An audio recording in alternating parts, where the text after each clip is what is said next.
You ever pull up somewhere thinking you finally made it? That all the months you spent sweating in strange motel rooms, patching up walls in someone else's hurricane-wrecked house, were finally going to pay off? That was me, rolling into Arizona in a truck so dusty even the sun looked twice. I was supposed to be home, if a bare plot of desert could count as that. 2 acres. All mine, bought fair and square at a county auction. No HOA, no weird little rules about what color you can paint your fence, just open sky and the promise of a fresh start. The first thing that greeted me wasn't peace, it was heat, the kind that slaps you just for showing up. I stepped out, boots crunching dry soil, and took it in, breathing deep. The land was waiting, weeds waving. Survey flags where I'd left them. Permit in the glove box, foundation crew booked for Friday. This was supposed to be simple. Mark out a home, dig, build, sweat, and maybe, finally, rest. But you know what they say? Nothing in this world is simple. Not out here, not when you're new, and especially not when someone else has their own ideas. See, that morning, before I even started, I spotted it. A brand new sign, bolted to a steel post, stuck deep in my ground. Property of Willow Hills. No trespassing. $500 fine. Surveillance 24/7. Some leafy little logo staring down at me like I'd wandered into the Hamptons instead of a patch of desert scrub. I blinked. Then I blinked again. Still there. Real as anything. You ever get that feeling in your gut, the one that tells you this isn't a mistake? That someone's trying to take what's yours?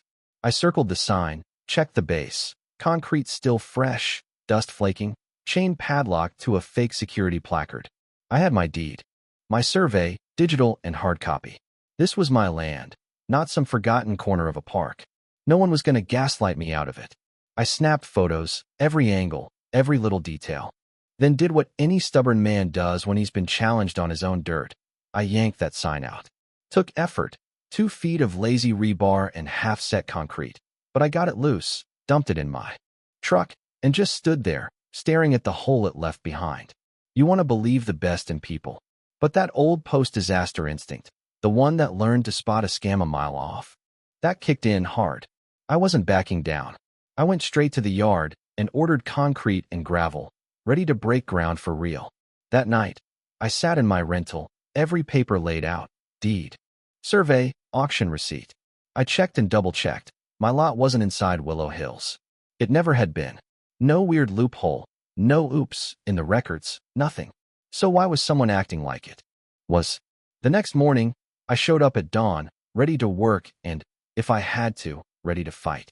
Had the perimeter marked off with stakes, the only sounds the cicadas and my own boots. For a minute, I let myself believe maybe, just maybe, that sign was a prank, until 2 SUVs and a pickup rolled in, lights flashing, vests reading HOA patrol in black marker. Out steps this woman. 50-something, blonde curls so tight you'd think she ironed them on. She looked at me like she'd just caught a burglar. "You can't be here," she barked, not even a hello. "This property is under Willow Hills HOA jurisdiction. You're violating community regulations." I just wiped my hands on my jeans. "No, ma'am. Bought this place at a county auction. Got the permit, got the deed." She glared, spun her tablet around, showed me a blurry PDF map with no official seal, just lines and colors like a school project gone wrong. "This parcel is green space. It never should have been sold." I shrugged. "Take it up with the county." She wasn't hearing it. "We'll call the police," she snapped. "Go ahead," I said, pointing to the road. "Reception's better out there. You know that look people get when they realize they're not as tough as they thought?" The crew behind her was getting it. 20 minutes later, a sheriff's cruiser rolled in, Deputy Tennyson, a guy who'd seen enough HOA drama to last a lifetime.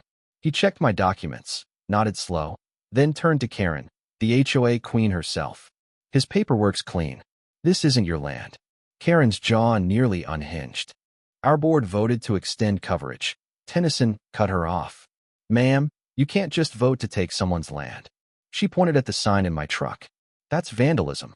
I grinned. "Preserve for evidence, deputy." Tennyson just sighed, told her this was a civil matter. Take it up with the county. As she drove off, still yelling into her phone, I stood there, wondering if that would be the end of it. Spoiler, it wasn't. 2 days later, the Facebook post started. Green space under attack. Community park bulldozed by outsider. Photos of my flagged lot. No context, just panic. Someone sent me screenshots. Private group, locked tight.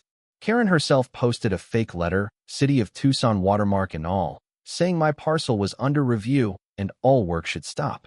Problem was, it was unsigned, referenced a case number about a pothole, and when I checked with the county, they laughed me out the door. Classic Karen. Make it up, say it loud enough, hope people believe it. But the worst part? People did. Flyers taped to my rental door, hate messages in my inbox. I wasn't a developer, but that didn't matter. I was the villain now. Then one morning I pulled up and found a mountain of trash, furniture, mattresses, you name it, dumped right where my living room was supposed to be. Message received. This wasn't just a power trip. This was war by reputation. That's when I started getting help from unexpected places. A mystery tipster sent me proof Karen had faked that city letter, metadata, and all. Then I met Brooke, an attorney with a stare sharp enough to cut steel. She'd fought the Willow Hills crew before and won. Turns out Karen had tried this kind of land grab for years, always getting shut down by the county, but never quitting. Brooke found every denial, every appeal, and the kicker, Karen had tried to block my parcel from auction, failed, and decided to bully her way in after the fact. Armed with that, we went on the offense. But Karen wasn't out of tricks. Next came the barricades. Concrete blocks across the public road, fake private signs, a permit signed by her cousin, who, as it turned out, wasn't a city inspector but worked 2 counties over. Tennyson showed up, took one look, and called the city. Half an hour later, a loader cleared the blocks like toy bricks. That same day, Brooke filed charges, criminal impersonation, forgery, obstruction. Next morning, my gear was trashed, survey lines knocked over, community first spray painted across the site. That was the last straw. I installed cameras everywhere, wired up solar panels, and waited. No one came back in person. Too many eyes now, but the online attacks didn't stop. Still, we pressed on. Took it to court. Brooke laid out every dirty trick. Fake maps, forged permits, harassment, the whole ugly mess. The judge didn't waste time. Ordered Karen remanded, stripped the HOA of any say over my land, and handed down damages for everything I'd lost. Karen went away in cuffs, 12 years for forgery, fraud, and a pile of civil violations. The HOA collapsed, dissolved, members voting to abolish it, rather than face another lawsuit. Even the county sent a letter of apology. When the dust finally settled, I built my house, solar panels on the roof, water filtered so clean you'd think it came from a spring, everything done right. Vindication's a hell of a motivator. And that sign I bolted to the gate? No HOA. No trespassing. Free home for free people. Neighbors started showing up, bringing beer, chips, even the X-board guy, Jordan, with a bottle of whiskey. Fireflies, Johnny Cash on a scratchy speaker, folks laughing instead of fighting. Toward the end, a kid wandered up. Wide-eyed asked, "Is this your place?" I smiled. Damn right it is. That's Arizona justice. Dust, sun, a little bit of stubborn, and a whole lot of freedom. So what do you think? Did the judge get it right? Should HOAs be able to pull these kinds of stunts? Or does it take a fight like mine to remind everyone where the line is? Drop your story in the comments. Let's hear how you'd handle it. And hey, if you ever need backup in a land fight, now you know who to call.